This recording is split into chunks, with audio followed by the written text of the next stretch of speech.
for the driving permits. That is where we should be looking at, because the driving license system will tell you this is a set standard. You actually pay for it online, or the driving schools help you pay for that. Maybe just to interject and give more light on that, how it was going to be done is they were going to work with certain driving schools, think through proper advertising and all that, so that they reduce the cost of actually one has to pay for a driving school, and they help them get these permits. What is happening, with a permit, you find that the money you're supposed to pay in the bank, maybe it's about 60 something for a permit. But what happens, the cost of a driving school is a bit expensive.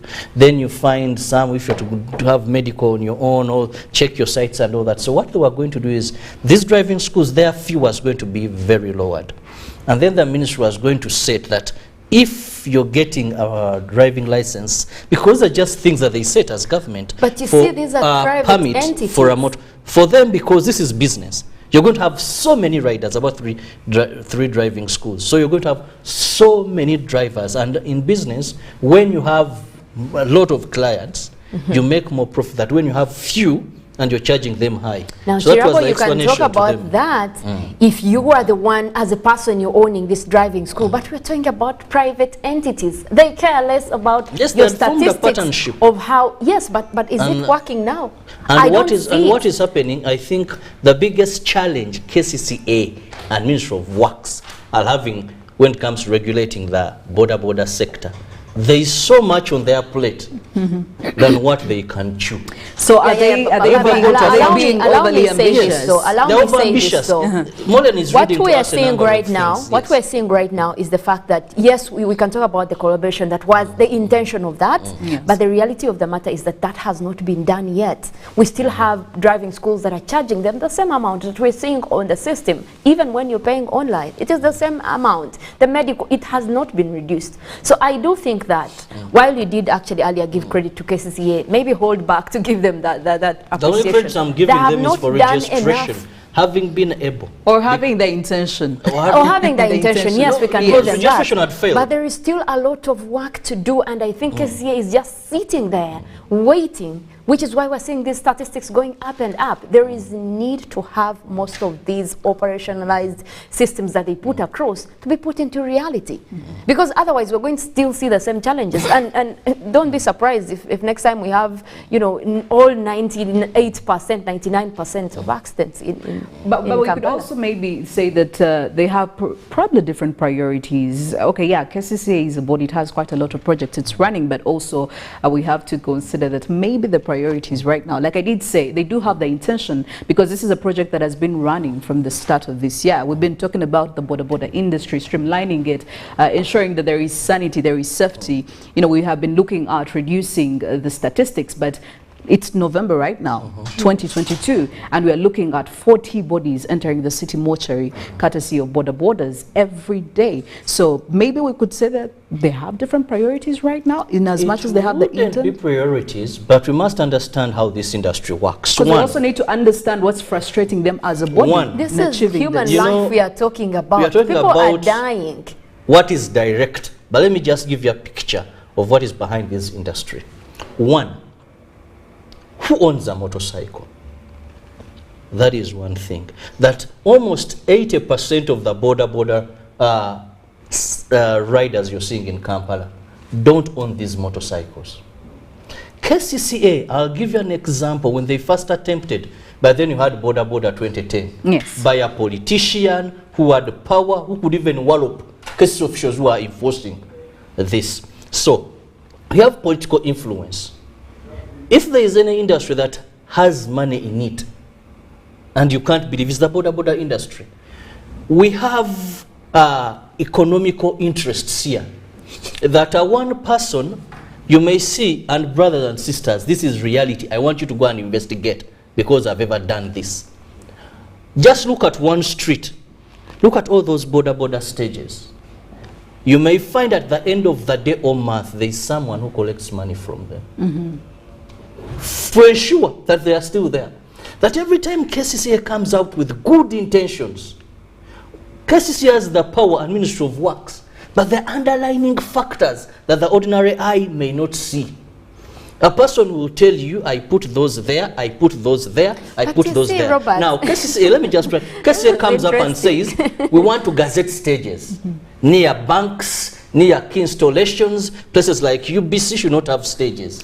As you're doing that, the area councillor is saying, I'm from this party, these are our people. The area councillor under KCCA. So what are you getting to and he says, practically, two, and this is a fact. Security also tells you, at such a place, we have this amount of border people that are in this job, and they help us. So you shouldn't dismantle them. As you're continuing, one person who owns about 5,000 borders in Kampala tells you, I went in this particular bank, got a loan of these billions, I'm giving these young boys motorcycles, and they're buying them on loans. Then government will tell you, have a program of empowering the youth. We've given about 500 youth loans in border. Now, if you really the underlying factors are bigger than KCCA as an institution, but they also have to come in. I think what Robert is not addressing, you're just trying to, like, you know, shadow up the fact that we don't have to see it as, you know, like with underlying eye. As an ordinary Ugandan, I know KCCA is an institution that is mandated to do certain stuff. Welcome to I wouldn't care who is this rich person buying borders and doing that, as long as their system is put in a structure Robert, that will I work. hate to disagree That is with what you, but you guys, let me tell you, finally, please. Yes. One of the things that is killing our country are these underlying factors in anything that we don't decide to first solve. We are treating just the wound, but not why the wound is still there. And I guarantee you, this, I said, cat and mouth thing is going to continue until you find a way of addressing the issues I've told you. There is no way KCCA is going to gazette stages, going to tell border, this is enough, you go back, when these factors are not addressed. They have done that for over 15 years and they are failing. The problem here is that we have become too comfortable with that system. These systems that we have put in place, we have become comfortable with them. We have, you know, gotten to a corner where we believe that these systems are way bigger than us, and our being comfortable in this kind of situation or setting is what is lagging us behind. Honestly, that's what I see. But what do you feel? What do you see, you, our Good Morning Uganda family? Well, the conversation is still going on to our social media. Get into #UBCGMU. Let us know what you think. Good Morning Uganda will return shortly after the break with the big stories in our dailies.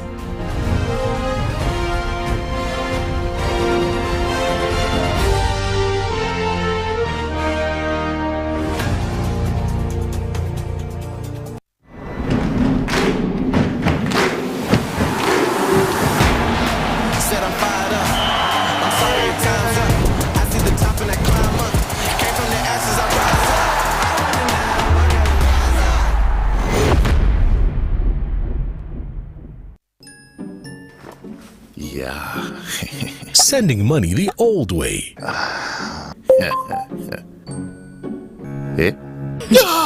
Wrong number. Sending money with the My Airtel app. You have the power in your pocket. The power to access and confirm contact details in real time before you send money. Unlock that power with the My Airtel app. Visit the App Store or Google Play now.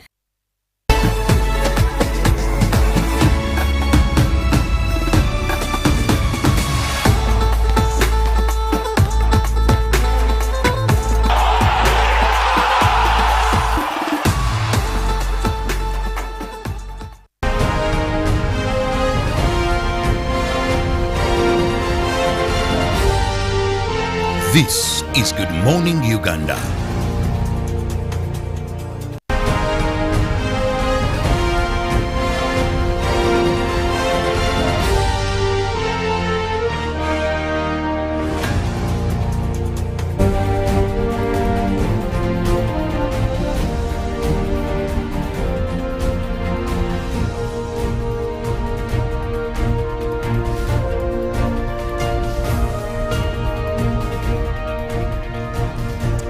The press review this morning, starting off with the Daily Monitor, the big story there. We're looking at 4.5 trillion Uganda shillings wealth plan leaves North poorer. Now, government admits the multiple interventions over the past 19 years to rebuild northern Uganda, scarred by nearly 2 decades of the Lord's Resistance Army insurgency, have failed to lift the population out of poverty as envisaged and left the region poorer than the rest of the country.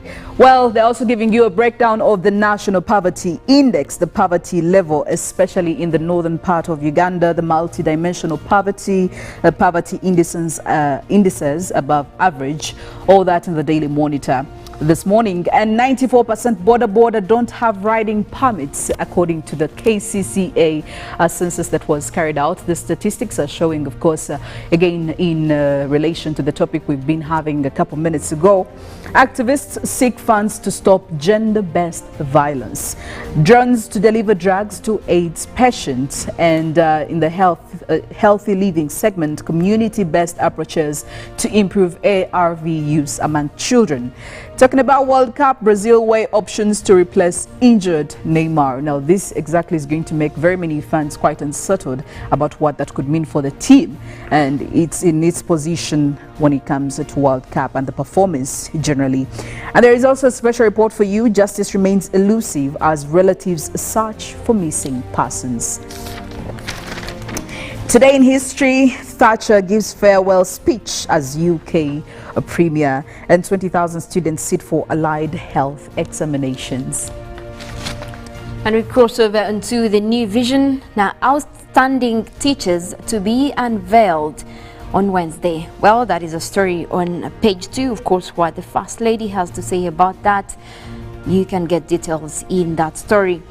Emioga SACCOs get more shillings, 133 billion. Priority will be given to the best performing groups. That is a story on page 5. They also give you a picture right there. Race for Bank of Uganda Governor holds up. That is on page 4. 29 medics awarded. Also, they're giving you more on that as they're holding their medals with Vice President Jessica Alupo right there as at the ceremony. Crossing over onto the second page, they're giving you more details on the teachers that will be announced on Wednesday as they are awarded for them being outstanding. Now, today in history, way back in 1997, UPC case flops, and back in 1997, still Busoga Bishop to retire. That and more stories in today's New Vision. We're looking at the sports section. Daily Monitor, Morocco outclassed top seed Belgium, and showing you the kiss of life there from Morocco's defender Ashraf Hakimi and midfielder Albed Hamid Sabiri, who are being congratulated for their win over Belgium yesterday. I could say the weekend was quite a busy one, and there were very many surprises people didn't see coming. And also looking at Portugal team back Ronaldo to keep going, Qatar World Cup 2022, and tight spot for choice on Neymar's replacement. And still in more FIFA World Cup news, can Thomas lead the party? Ghana face South Korea, looking to have midfield dynamo Thomas Partey in his groups to win. All that and many more stories in the sports section. Well, more on the New Vision Sport as well, taking you through your World Cup paper, what you need to know, the fixtures out there, more eyes on Ghana and Cameroon, where they cannot afford to fall there today. Well, they must win. Otherwise, we could be looking at very, very bad stakes for them. Now, they give you more details on how that should look like, and of course, which teams they'll have to beat to make sure that actually we get out of the math. Well, more in that, Brazil is lethal, looking at how far they could go in the group stage. That is also right there for you.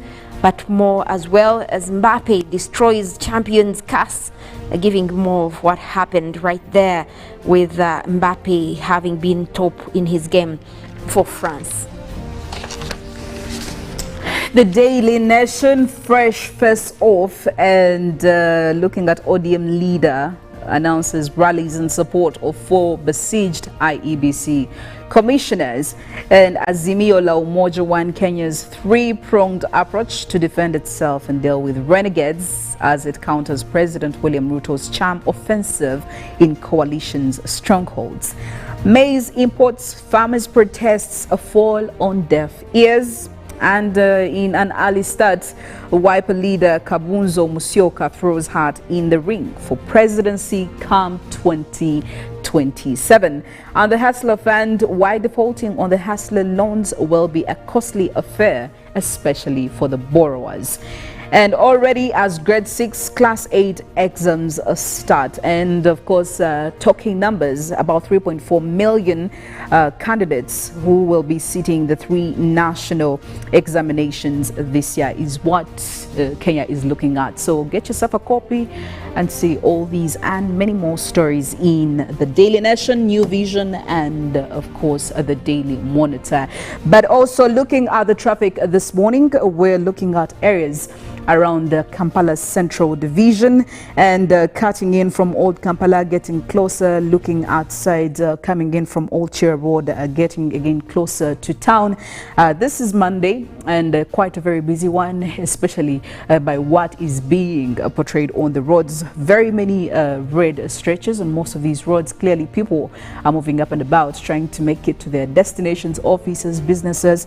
So yes, this could be anticipated, and again would be urging you to be quite very careful on the roads. But looking at areas like Benaisa Road, coming in from Bombo Road, getting closer to town, you'll be expecting some heavy traffic over there as you're trying to cut across Mulago over here, trying to cross over into the big part of town. There's quite a very long stretch decorated in red and maroon, showing that the traffic already here is quite messed up. So you will be having to exercise quite some good patience on the road. And also looking at this other side, Mawanda Road, which again brings in cars from different places, Chebando and any other surrounding areas, you'll be again expecting some traffic. It's already building up, clearly being shown by the orange stretches and crossing over Old Chira Road and joining onto John Babiha Road. John Babiha Road on the other side, I could say the traffic is not yet building up. It's not yet taking over this road. For now, it could be quite easy for you to navigate, but in a couple of minutes, you do expect it because it's quite a very busy road, usually on the daily. And also looking at the other side of Yusuf Lule Road, coming in from Old Chira Road, quite again a free road this morning, especially for the people who are connecting to town and even leaving town. I could say that this could be an ideal road for you to use as we speak. However, this could change in a couple of minutes or even hours. And speaking of that Yusuf Lule Road, there are very many other shortcuts you could actually take as opposed to joining all the way to Ginger Road. Now you could decide to use Katonga Road, which again is quite a free one this morning, and also looking at Nakasero Road this morning, quite a very free for you to use if you're trying to access the city center.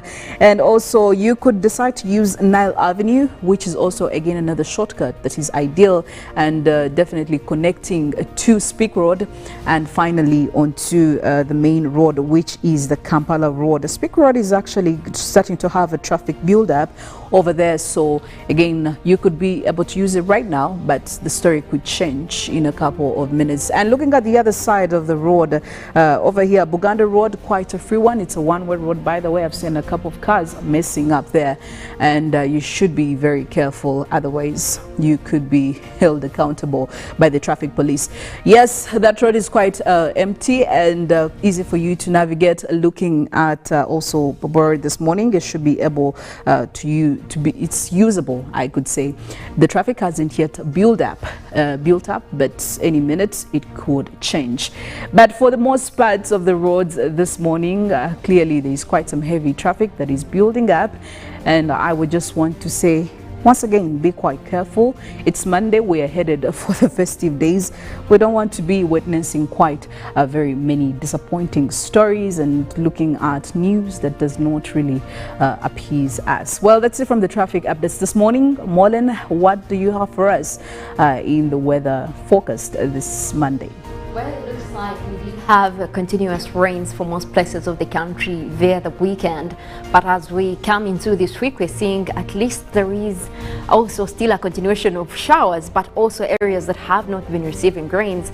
There is hope. There is a pickup of wet weather activities, especially for areas within the Kyoga region. Could be looking at more rains coming your way, also across Midwestern Uganda. So that is good news, because we do know that people are really counting on these rains. The season is still continuing. However, we're also looking at a little bit of reduction when it comes to parts of Central, and maybe that is good news, because most people within the city center don't like the rains. However, we could still be seeing a few spills across town. Well, Sunday was quite a very wet day in Mollen, at least for the early parts, and even actually like half the day we had the rain. So I guess we need them in minimal levels. Right now we can't deal with lots of them. But again, who are we? We are not the meteorologists. We can only listen to what you have to say. Yes. Anyway, allow me to wish you a very beautiful Monday morning and a very productive week ahead. I am Philomena Mastiko. Well, thank you very much, Philomena. She does leave that to me, being the meteorologist, but we do also have to keep in mind that, yes, we like rains. They are parts of life. It's a water cycle. But when they get to be too much, they could actually cause a disaster. And that is when we start talking about extreme weather events. Now, lately, it looks like we have been talking about more of those than we used to. And of course, that is one factor that has been related to climate change. Our climate is changing, our environment is changing, meaning that we're seeing things out of the ordinary. The rainy seasons that used to perform as good as they were 10 years back, 20 years back, are no longer the same. Now we're seeing a few rains coming through. We could be looking at another failed season across much of East Africa. That is not good news. Now that is also coupled with also a lot of drought issues that we're seeing. Now, not to mention that we have seen lately extreme weather events from floods, landslides happening right here in Uganda, East Africa, but also across the world, and that is something that is still scary to all the climate scientists. Now, also talking about landslides and also floods, we did have an event that is, as we are heading into Monday, of course, where now 7 people have been killed in Italy, that is in the Ischia Island, due to a landslide that was caused by heavy showers across the island. Now, rescue teams are on ground. They're saying that there could be more people buried within the island after this landslide. And of course, this also has something to do with the fact that these rains did start earlier on in through Saturday and Sunday. And of course, accumulating much more of the rains that did shake the ground, triggering a landslide. Now, across the island, at least we do know that these have also been frustrating the small town that is in Ischia. And reports coming in from the officials on ground, they are saying that it's very hard to also carry out rescue operation, considering that this is also on an island, and such a landslide would actually mean that people could be swept away by the waters that are surrounding the island. So that is where the whole issue is. But they have also evacuated people that did remain across the area, and of course more of anticipating that this could actually go further, especially when they are looking at more of the rescue operations towards the area. Now, more to that is also the fact that we've also seen a lot of alerts coming up across Italy, with the fact that they could be dealing with more of these extreme weather events related to extreme flooding, landslides, of course, as the rainy season also continues over the area. And lately we're also talking about more of extreme weather events across that part of the world. More to that, we continue to see a lot of concerns about the drought crisis in the Horn of Africa. And of course, this has now deepened to an extent that it has caused food insecurity across the area. Now, this has been there for the entire year. This year, we've been talking about an extreme drought across the Horn of Africa. Now, most of the areas that have been affected, we're talking about Ethiopia, we're talking about Somalia, Djibouti, and of course, also coastal areas of Kenya. And you look at more of what it has been attributed to. People are going hungry, and of course, right now, we're standing at 22 million people who are currently facing a severe hunger crisis due to this extreme drought. We're also looking at 4 consecutive failed rainy seasons. So that means that we have not had enough water in terms of rainy seasons performing. That has also fueled into the drought crisis, but not to mention that also we've had rising temperatures across the region. And of course, that has forced us into a drought crisis as well.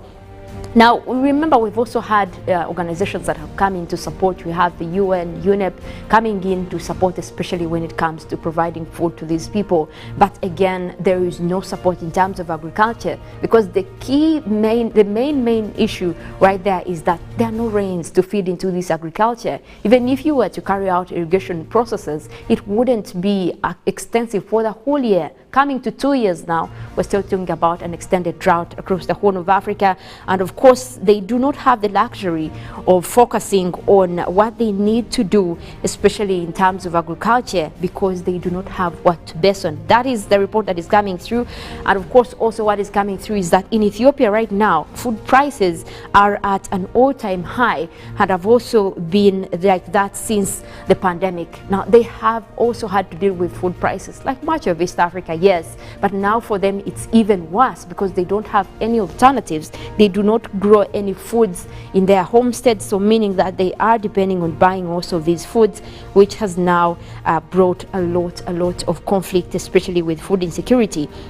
Now, also, it is reported that 3.9 million children are severely malnourished in Ethiopia alone, and roughly half of those suffering from malnutrition across the Horn of Africa. So that is just the number of the extent at which this drought crisis have been causing to the greater Horn of Africa. Now, we do have hope that the next rainy season could perform better. We're talking about March to May, but until then, still it's going to be quite a dry season. We're just heading into December to January, which we know very well is a dry season. So there is no hope that they could even getting any easier for this season, but we do hope that there is going to be at least more performance when it comes to the next rainy season.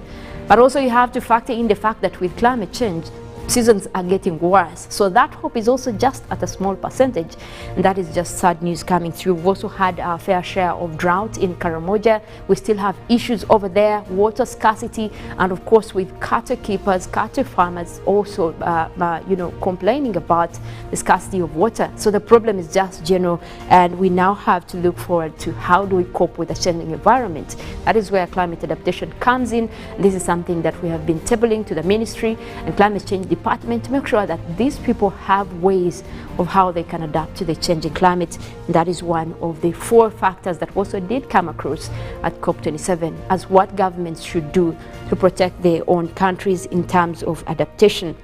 And away from that, we also want to come back home and take a look at what is happening across the country this morning. We'll be tapping in from our satellites, look at the weather happening this morning. We did start off with a few rains. That was a few places within the islands of Lake Victoria, but it looks like that system has already started to clear on. We did also see rains across parts of Midwestern Uganda and across the Choga region.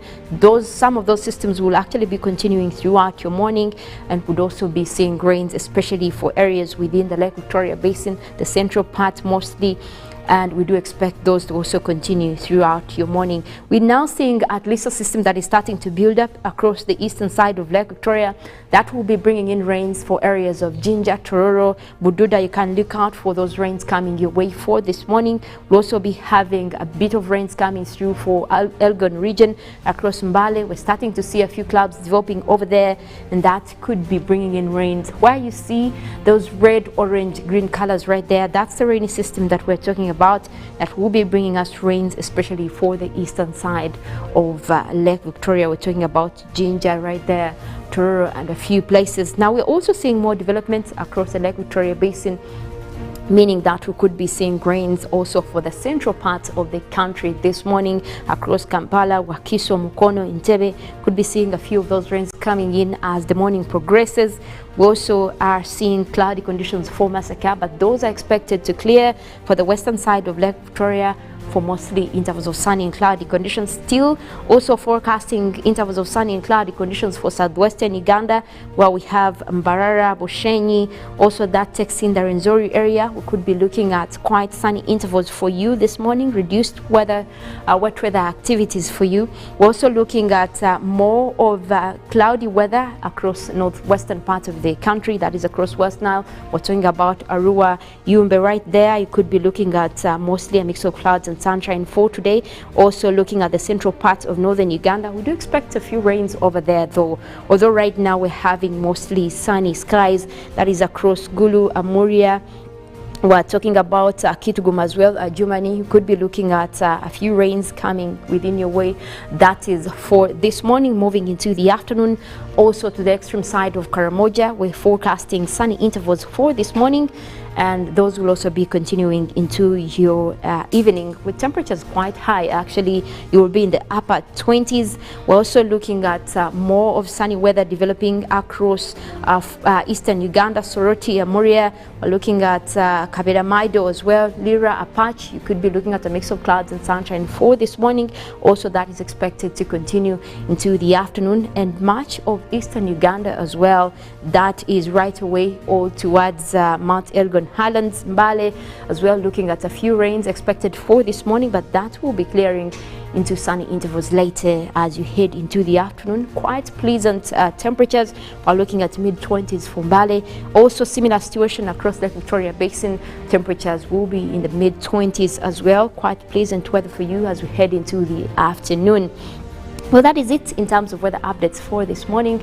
We do have Good Morning Uganda agenda that is coming up, and after that we'll also be giving you some sports highlights, after which we'll be taking you into Good Morning Uganda Extra. My name is Mollen, Kenyena, wishing you a wonderful Monday, and of course with a reminder of the games that we do have for you today. Cameroon and Serbia will be playing at 1 p.m. live on UBC. We also have South Korea versus Ghana, that is at 6 p.m. That will be playing live on UBC. Well, you can't afford to miss this, and of course with live commentary coming in from Otai Peter right here. Do not miss those. Have a good day.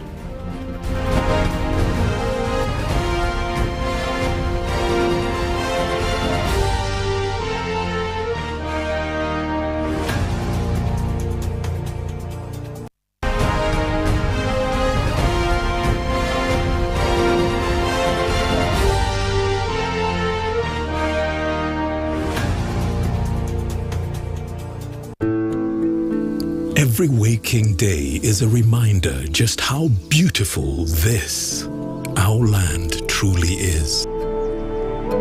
The kind of beauty that you can only find here. In the lush green all around us and the wondrous sights within. It's what you feel in the gentle caress of tropical wind from the mountaintops. And the glow in your heart from a warm neighborly invite.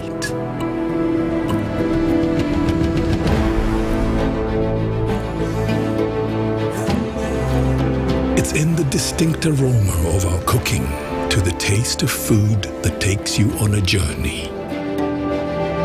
In the sound of homecoming and the sound of Mother Earth. In the magnificence we find on our travels and the exciting moments we experience. Ours is the kind of beauty that comes in all things big and small.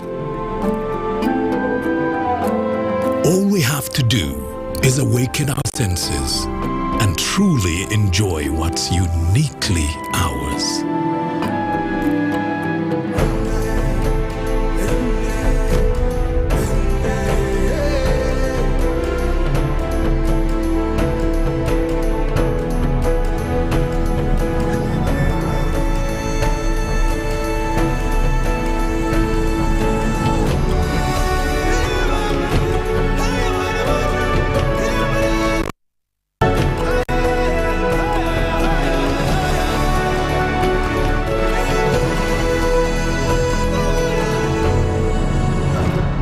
Explore Uganda, the pearl of Africa.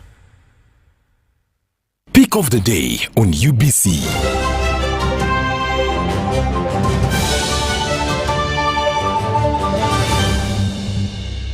Was brought to you by Simply make a small deposit of 99k and pay the balance mpola mpola. You can pay in daily, weekly or even monthly installments while you enjoy your new phone. So what are you doing today? Visit any MTN shop near you and get the MTN cupboard. That's super easy.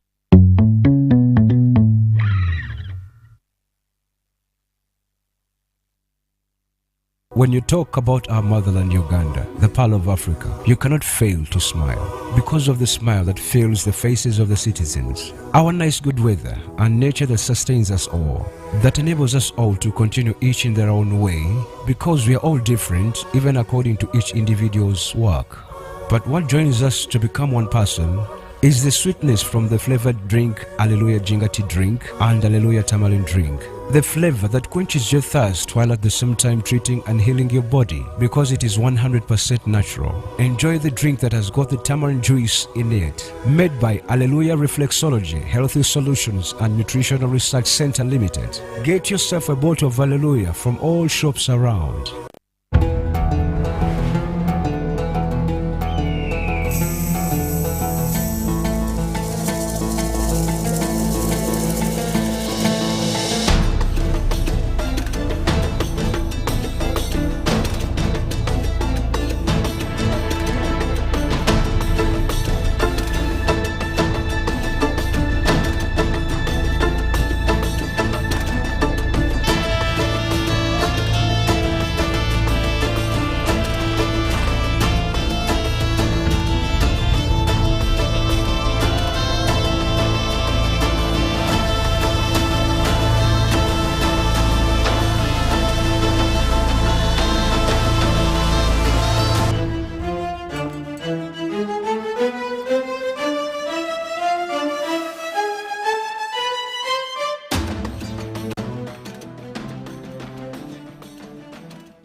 Welcome to English in a Minute, from home.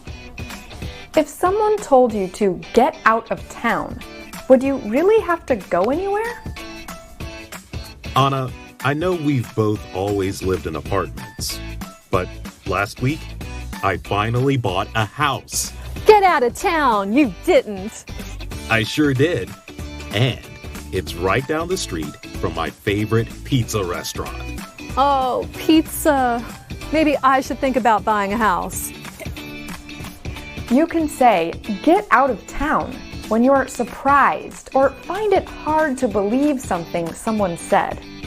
It has the same meaning as phrases like, get out of here, you're kidding, or no way. And that's English in a Minute.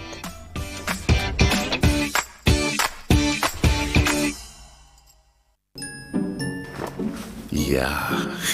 Sending money the old way.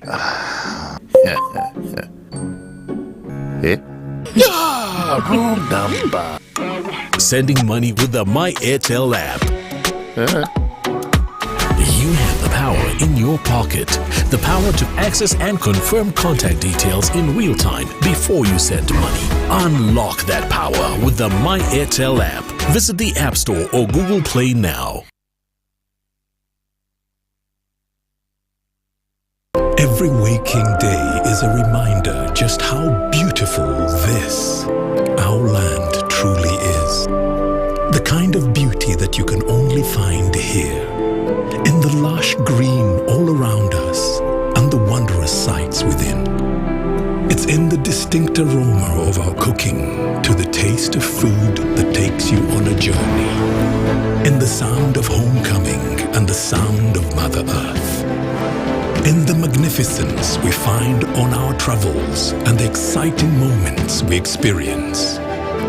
Ours is the kind of beauty that comes in all things big and small.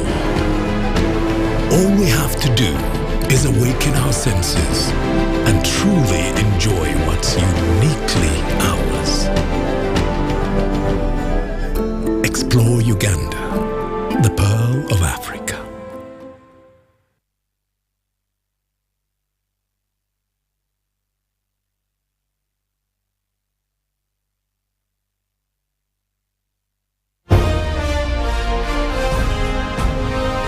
Live from Now Avenue in UBC Studios. This is Good Morning Uganda.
It is exactly 4 minutes past the top of the hour.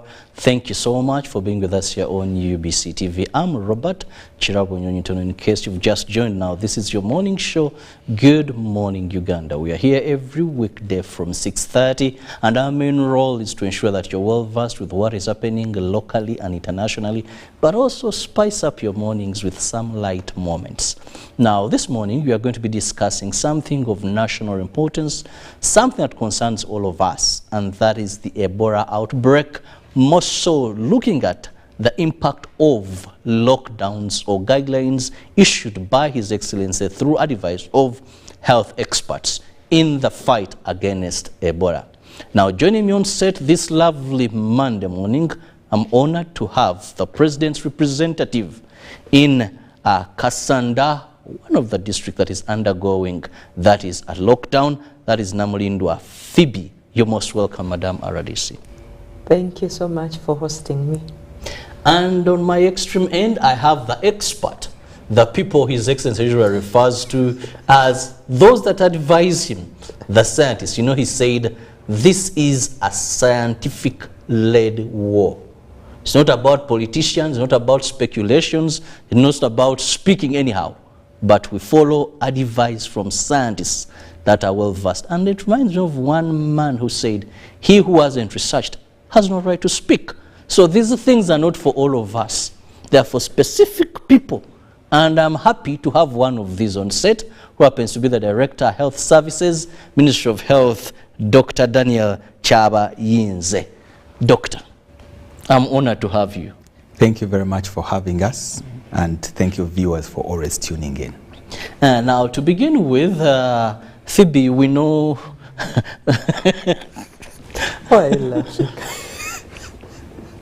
Okay, we know you've gotten yet another extension. Why I'm laughing, I've been speaking with friends from Kasanda. Before I came on set, one or two people were telling me, Robert, we almost fainted. We thought 21 plus 21, we are done and dusted. But now when we had another, we almost fainted. He used the Uganda word, "Fet was he said there." No. Now, to begin with you, Phoebe, first give us an insight of what the situation is like in Kasanda. Okay, thank you so much, our moderator, and also the viewers out there. Thank you for hosting us on UBC TV.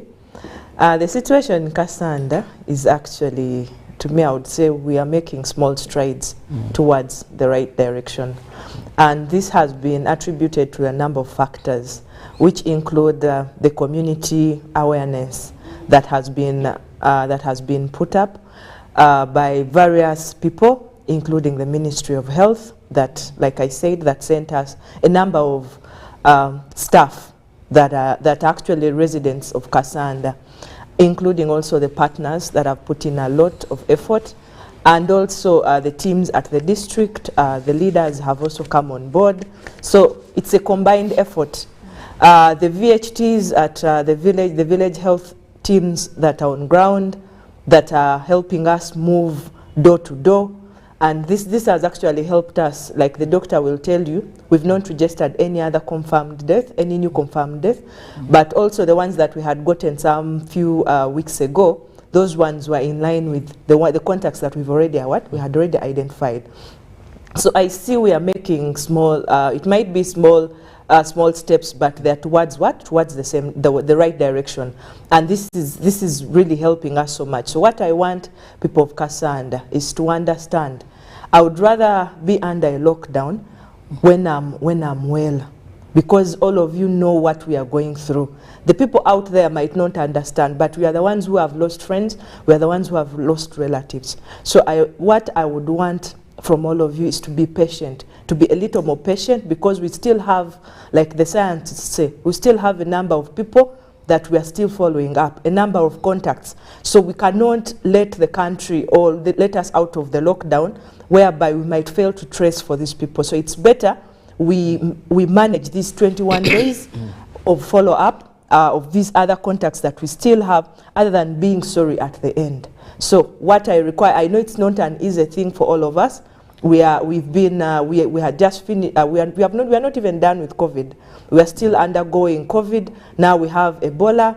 we have like one extension after another, but it's all for our own good. The scientists have spoken, like Robert has said. It is not about speculation. It's not about what you think, but what we need, like the doctor will also elaborate, the issue of incubation, the incubation period. We have days that are where people are supposed to be monitored, and it's until after that 21-day follow-up that we can declare Kasanda Ebola free. But that cannot happen when we still have other people that we're following up. And you remember, as people of Kasanda, even what transpired after the other time, the reason as to why they put us under lockdown is because we tend not to want to follow the guidelines. Okay, we moved the other time. We're a very mobile community, so if we keep inside there and know that whatever is happening, it's not that, like I've had a lot of speculation from some people in Kasanda, where they're claiming that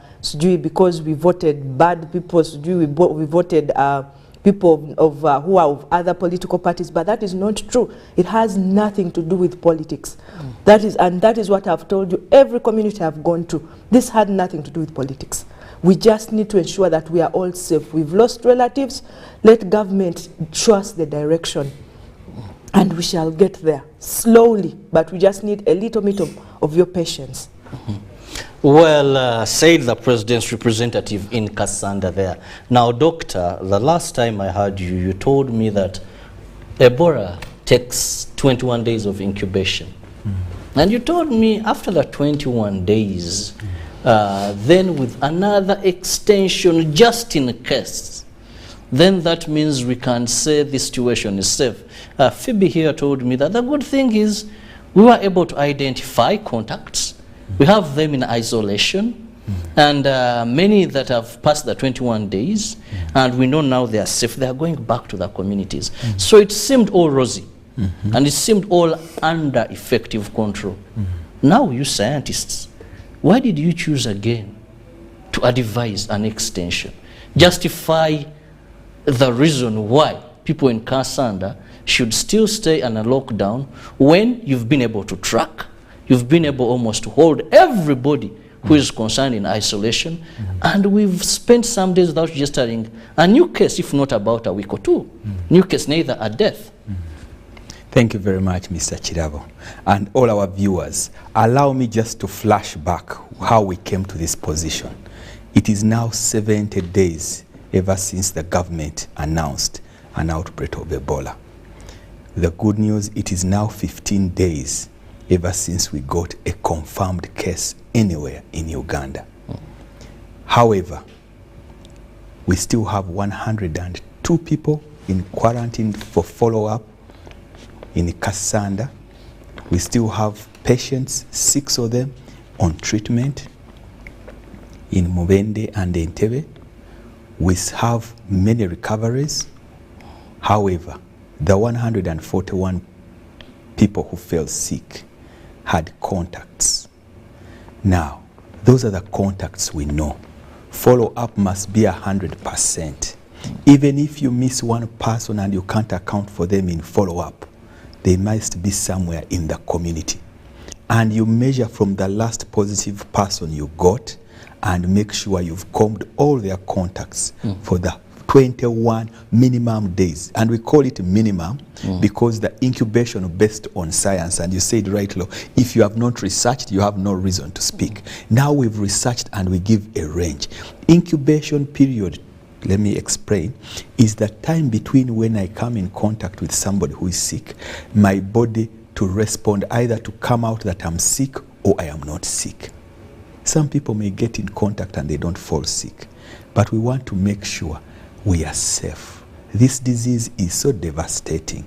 The only district that has been able not to get the brunt of the cases, even if they fell sick, was Kampala.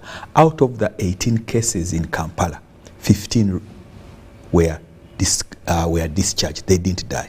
It has the best response, Kampala, because all the people who came in Kampala were all put in quarantine immediately.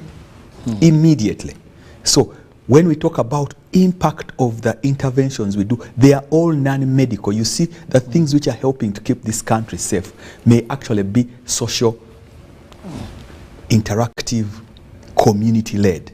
Nothing medication or nothing. So the key in health promotion, and I'm using this platform to say, health promotion starts by giving information. Now people got the information, they allowed to come, some grudgingly, not so happy to be put away. But now we've seen the impact. No case infected in the last 15 days. Meaning, even if they got contact, we still have to wait another just 7 days.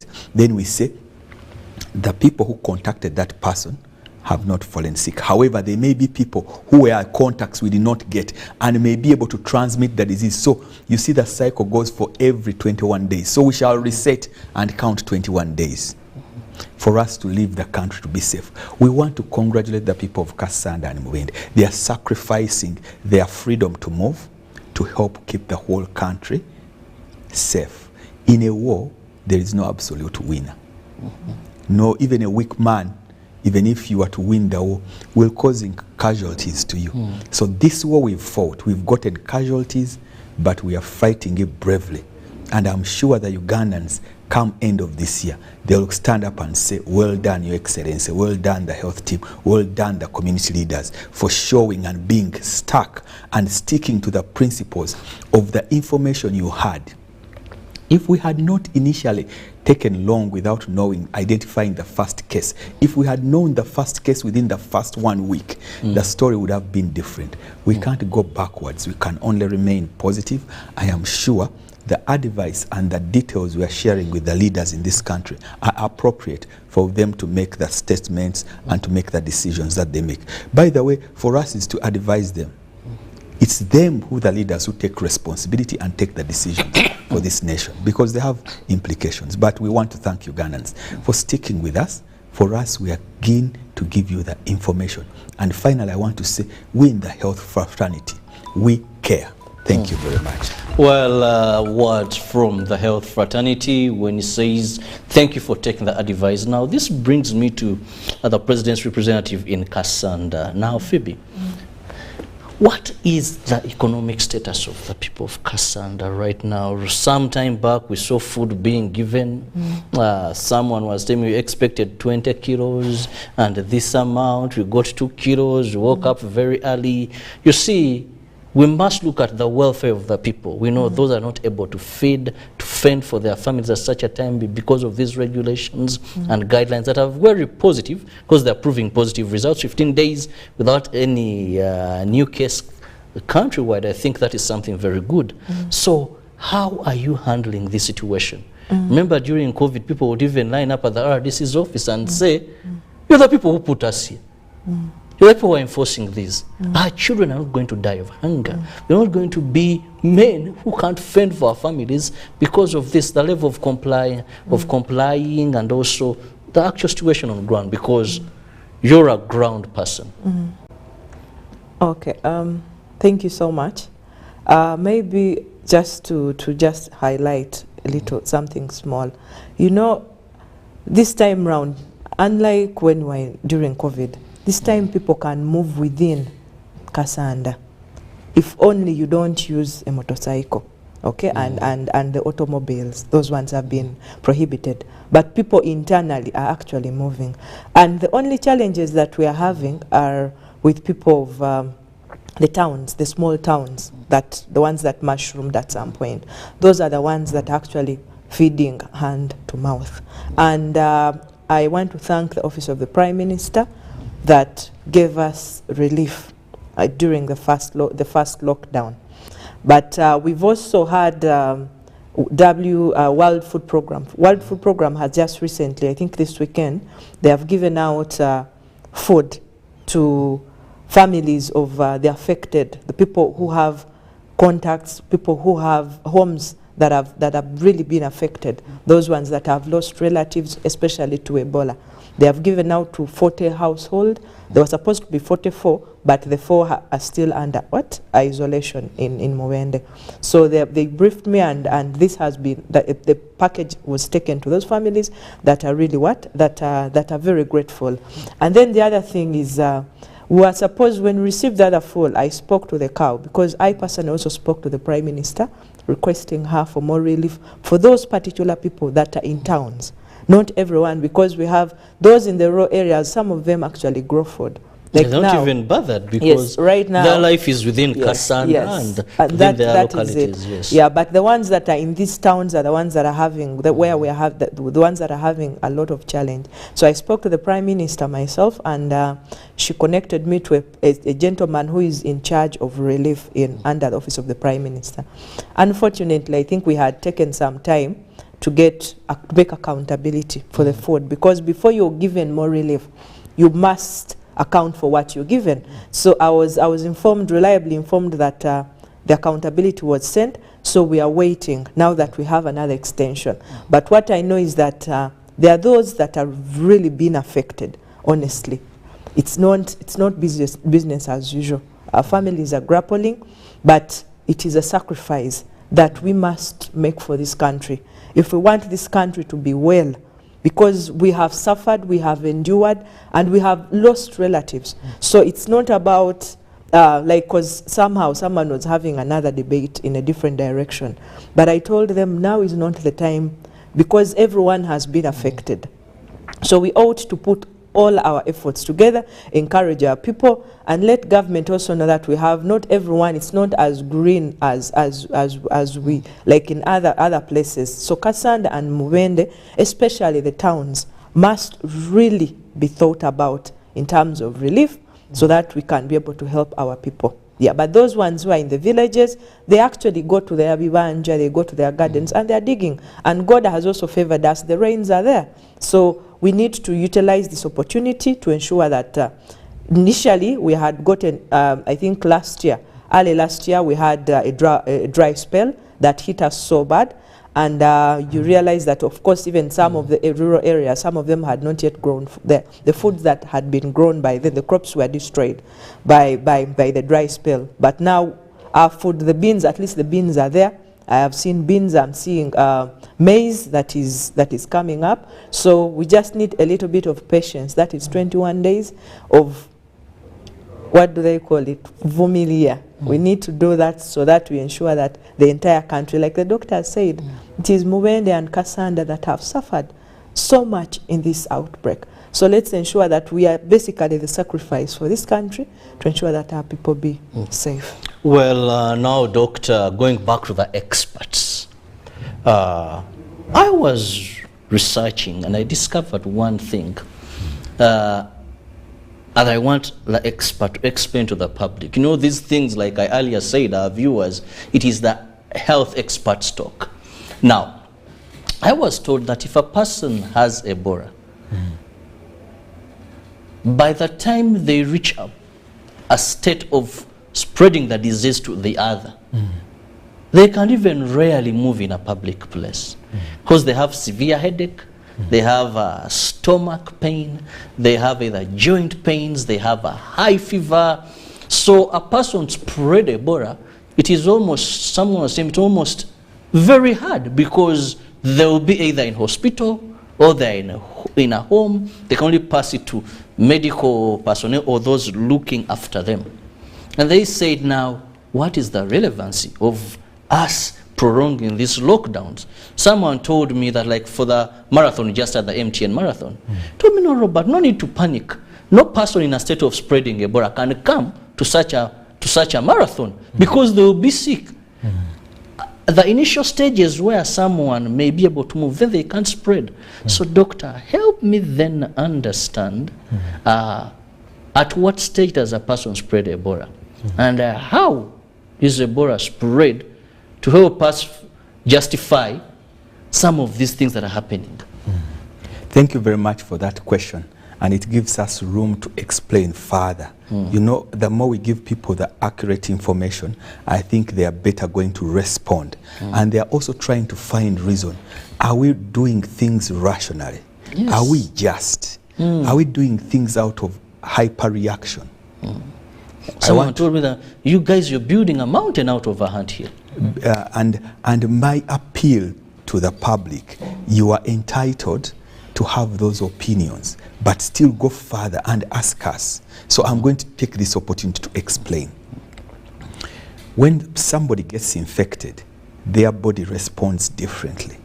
For the children who fall sick, all these signs, majority, within the first 9 days, if children don't show any signs, you are almost sure, because their immunity is low and their expected time to show signs and symptoms is faster. For the adults, their body immunity is a little longer, especially the youth. You can expect a youth to be to have gotten infected, and you expect him in 15 days to still being able to withstand the illness and not show signs and symptoms. What are signs and symptoms? Signs and symptoms are the things you say or you feel. Signs is when the doctor examines you and what he finds. So we say, obobonero. So the people who are able to spread is because their body has gone to a level where they're already overwhelmed with the virus in the body. It's beginning to show weakness. The body is trying to respond to the heat by you sweating. The body is trying to control what is in the abdomen. There is pain in the chest. You can't breathe because the lungs are affected. You can't move. Your joint pains, your joints are paining. You want to lie down. That is the highest time of infection. When we say highest time of infection, does not mean it is the only time. So we need to tell people that it is a number of days, but the probability or the chances vary over time. It is not a fixed day that on day 6, on day 7, because we even don't know when you got infected. Now, going back and saying, if you are only waiting for people who can infect when they are very ill, I'll tell the public, okay, who of you wants to come and stand next to a patient who has not shown signs and symptoms yet? And they are confident, since he's not yet showing signs and symptoms, I want to live with him. No one. Because the probability that you get a disease and die is so high. Every life is once. You are 100%. Either you are alive or dead. So there's no joking in between. So if for the sake of 2 sacks of cassava you are going to earn this week, you want to expose your life, it is not a good plan. It's not a rational thinking. It's only the alive people who can make wealth. When you are dead, we are so sorry. So to make sure you are able to gain what you want to gain, we can inconvenience ourselves. Remain under the restricted movement. It's not even lockdown. We don't know what absolute lockdown is. You can't leave your house. That is absolute lockdown. But these pandemics have told Ugandans, we must start developing a saving culture. Hand to mouth will not work. So everything you get, put 50% away for a lucky day or a hard time. Don't eat everything you have. Find a way of a charge. Find a way to keep some food. Not because we've locked you 1 week and then you are saying, I am going to starve to death. So it has taught us in the last 2 years, we should learn how to keep something away. You get your salary, take 10% to church, that is a tithe, then take 70%, spend, then 20% for saving. So that you have a culture to build up resources. Take some to NSSF for retirement. We shall retire, or in future time. So these things also come as a reminder. Secondly, we cannot guarantee that there is absolutely no disease spreading in the community unless we've been looking in all health facilities and tracking, because we have other diseases circulating at the moment. We have currently a malaria upsurge epidemic. So people will have malaria, or people will be treated for malaria, or people with Ebola may be mistakenly treated for a malaria. But remember, the people who brought the diseases in all these places came well sick. They were all just driven. None of them boarded a taxi, apart from the intern doctor who had gone to Nyabonyangabo, who brought himself. He said, I think I'm falling sick. But because for him, he knew, he had information. I had been in contact, I had been working in Mubende hospital. So he drove himself back to the health clinic. Now, doctor, just a quick one on what you've just said. We know when such occur, you carry out, if you're not able to do a postmortem, you carry out verbal autopsy. Now, looking at the Ebola situation in Uganda, also another disturbing question is, where was the source of this? Because we want to iron all myth and all these things. if we didn't have a post-mortem, what did the verbal autopsy indicate as the source of the Ebola that you're having currently?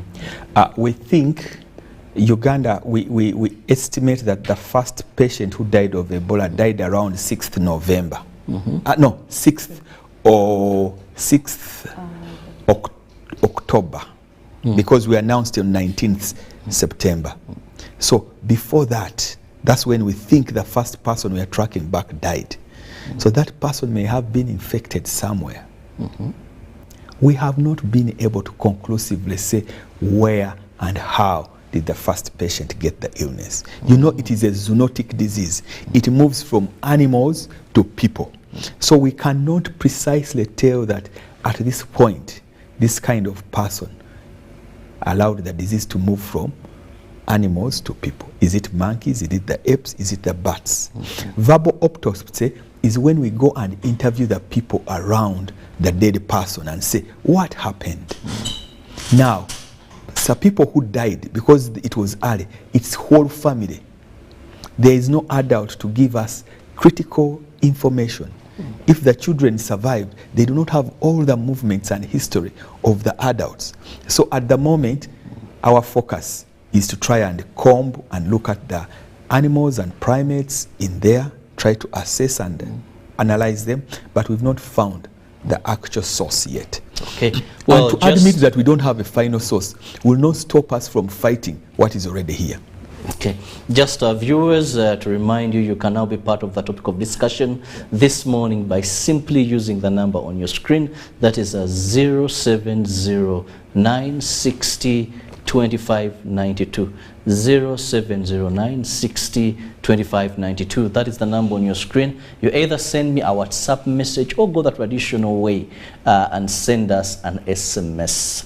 I'll still be reading them out, and my guests, that is the presidential representative, the resident district commissioner of Kasanda, with whom we are in the studios, Phoebe Namulindwa, and an expert, that is Director Health Services, Minister of Health, Dr. Daniel, will be responding to your questions. Please, let's be very focused and have questions within what we are discussing. This is a scientific war, not a political thing, and it's all about lives. One of the MPs in this area one time was speaking in a funny way, but later I discovered that when he witnessed it in his area, Madama, this if she's free, she will give you that information. Like we usually say. So you may be there thinking this is an opportunity for political capital, but when death strikes, then one of the border people there told me, we first thought this, but when we began burying our very own, we woke up and said, no, this is not the time. So we do not want to learn through experience. We can learn by preventing this. Now, the one for you, Madam RDC, how are you improving facilitation of key players? Because we've talked about so much of the village health teams. These people, through my journalistic techniques and the people on ground that I've contacted, I'm told we've had many say, much as they are voluntary people, but maybe something should be going to them, because we credit them so much for this struggle. At a certain time, we even had those in Ebola, that is treatment unit, saying, but I think something of ours has delayed. Now you head this task force in this district. How are we handling welfare of foot soldiers in this fight in Kasanda? Okay. Thank you so much. I want to bring it to the attention of the viewers that initially the Ministry of Health sent us money, a total of about 305 million to the district to help us in ensuring that we get like a quick start into the response. But remember, when you have an outbreak, most cases it's not, you're not prepared, and normally these outbreaks are funded by the center, that is the Ministry of Health and the central government, that send us funds that are sent to the district, and of course the budget has to be passed as a supplementary using the district council. So this was sent, and I am sure most of the people including the councillors and the leaders at the lower level, received some bit of facilitation. It might not be enough, but at least some bit of fuel to ensure that we move. Because initially we are moving, we are using our own money to be able to what? To respond, because we couldn't wait, because it's an outbreak. You can't wait for finances to be what? To be released so that you move. Then the other thing that has happened is that, yeah, the VHTs are at the key or at the forefront, but like I told you initially, while we were here at the time you hosted us, we got a number of more VHTs to supplement the ones we had, and these are being facilitated. And I'm sure, because every other time, yes, it might be true that they do not have a salary because it is voluntary, but every activity that they involve in, including immunization, including all these outbreaks, they have received a facilitation. And this time round, I think most of them have received a total of like 450,000. That is on a monthly basis, and this is running until like 3 months. That is until January, because we are having this. Then later on, the ministry will brief us on what other activity they are going to be involved in. But just as it is, what was last week, I think on Thursday, Doctor, when we had the health promotion, the conference, yes. And I remember the minister emphasizing so much that it is high time we thought about the VHTs, the village, the village health teams, because there are those places where we might not have health centers. And you find that, yes, the leaders there will actually bring it to the minister, the attention of the teams that were there, that these people are relied on so much. So it's better that we what? That we think about them. But also we had an engagement with the members of parliament, okay? And we during that engagement, it's something that also they actually also admitted. So the PS was also requesting them that this time round, because government has been focusing on infrastructure, it has been focusing on putting up hospitals and the rest, but it's time we do an audit of what has been taken up, what is there. We look at what we have so that we empower and strengthen and consolidate what we have. And among us, the things we have the VHTs that are doing voluntary work. And these are the ones that are moving. When you see what is being done, the small strides that have been made. Yes, I am the chairperson of the task force. We have epidemiologists that are actually being led by these people, the LCs, the volunteers at the villages, the ones who are combing, they're the ones who are moving door to door. And they send reports on a daily basis. Even zero reporting is what? Is reporting itself. So these are the ones that have really been on the front line. They're the ones that are really helping us. But as of now, like I said, they were even given the bunch that was trained was given protective gears. They have gumboots, they have overalls, they have gloves, they have megaphones, they have things that they are using, they have literature that was given to them. They were trained for 3 days to ensure that they know which kind of information that they're going to disseminate to the public.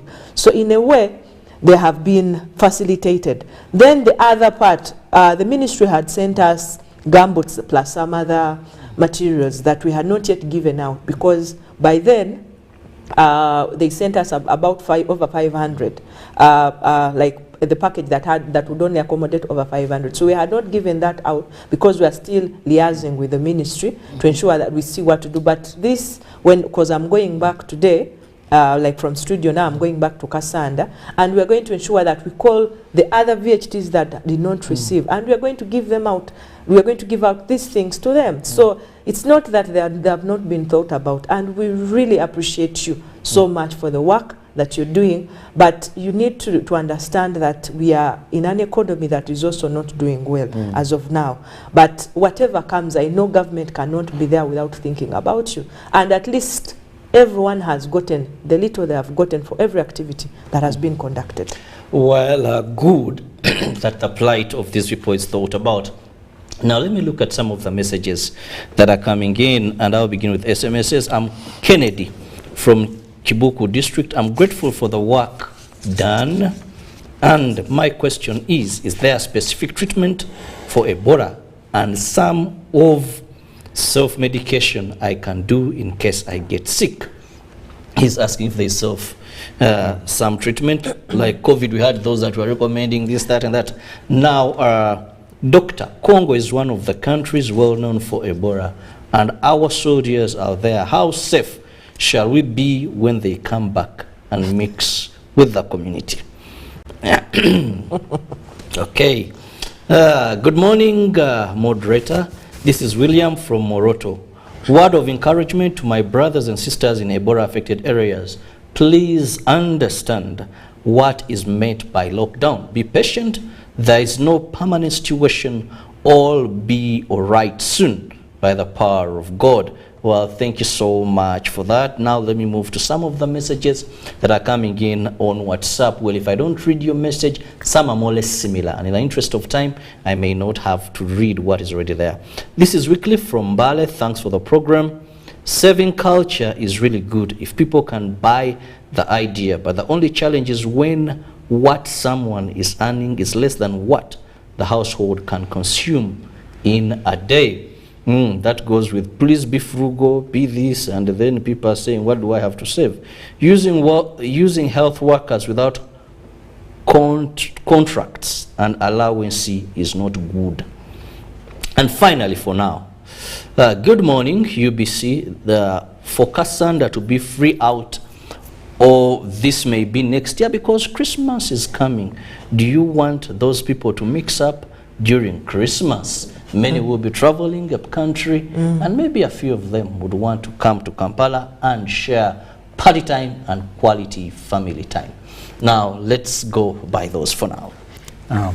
Thank you very much. I appreciate the questions and the contributions. People are keenly following. In terms of treatment, you know, for Kampala, the people we took in quarantine, and from quarantine, when they fell sick, we took them to treatment center. You see that the outcome of their management was better. Out of 18, 15 are alive today. There is what we call supportive treatment. There is what we call therapeutics. There are very few limited confirmed treatments, but we do have an antiretroviral drug the government is using. It was repurposed. The molecule was discovered earlier when they were trying to make medications for HIV. But it's an antiretroviral drug. It also has some relief for COVID-19. So this medicine is being tried alongside what we are doing, the types of treatment.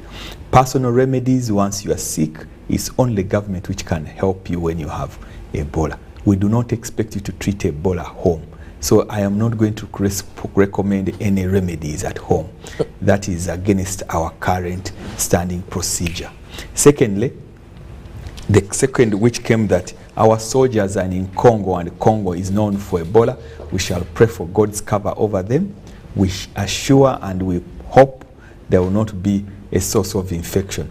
But you know, when also they return, they don't return to the community, they only return to their own barracks. So they already have institutional quarantine by the nature of their jobs. The person from Moroto gave encouraging words. I won't have to say. Then the person from Mbale asking about saving culture. I'm sure this platform of UBC always bring us experts to teach us about saving. I am not an expert in that, so I cannot advise. But for me, I know 10% goes to my church, and I have to save 20% of what I earn. How do we work with people without contracts and allowances? In an epidemic, you have just one day. If you want me to concentrate my energy in writing for you a contract, I'll pick whoever already has a contract to work with.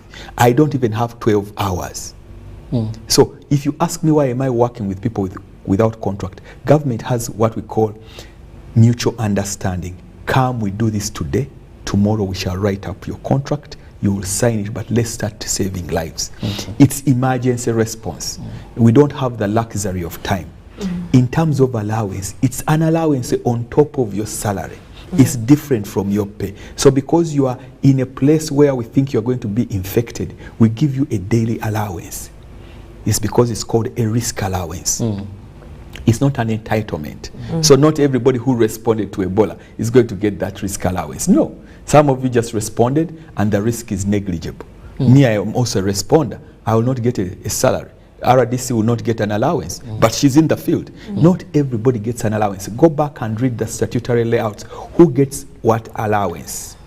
For which reason? Because they will get all the noise and messages, but those who truly will get an allowance, it will be given. The beauty with the government, as long as you've signed, government will always pay. That's why we call what we call domestic arrears.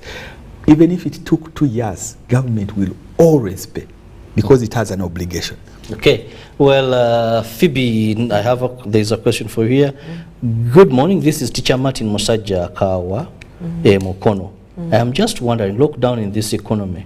Greetings to Phoebe Namulindwa. I think it's not a question. I also send you greetings, and of course the economy, because now there is no country that calls for emergency, honestly. Only that we always respond, like they said, it's an emergency response. That is why it is supported by the center, plus also other, or by central government, not actually the little that comes to the local governments. It is the central government that sends money, and for us we consider it as a supplementary when we get to our districts. So there is no country that can actually be ready and say, you know what, tomorrow, next year we are thinking we're going to get Ebola, then the other year we shall get another epidemic. So it's just, they always come, like the doctor has explained. So we just need to respond in that direction and ensure that we have some money that is somewhere that is meant to cater for this. But otherwise, there's no country that is always prepared. That is why we have partners coming in to help support government, because it's an epidemic. Yes. Well, time seems not so much on my side, but I'm sure that whoever sent a question, if I've not read it out, it has been similar to one we have. Thank you so much for that feedback. We'll appreciate it because it helps us know that you're following, but also answer some of the questions that, as the moderator, I may not have put forward. Now, I'll begin with the President's representative. Let me have your parting shot this morning. Okay. The viewers out there, specifically the people of Mollen and Kasanda, the situation is not okay. It's not normal business. I want us to endure. We'd rather be alive than sorry, honestly. You've heard us speak. We know what we've gone through. We have lost relatives. We've lost loved ones.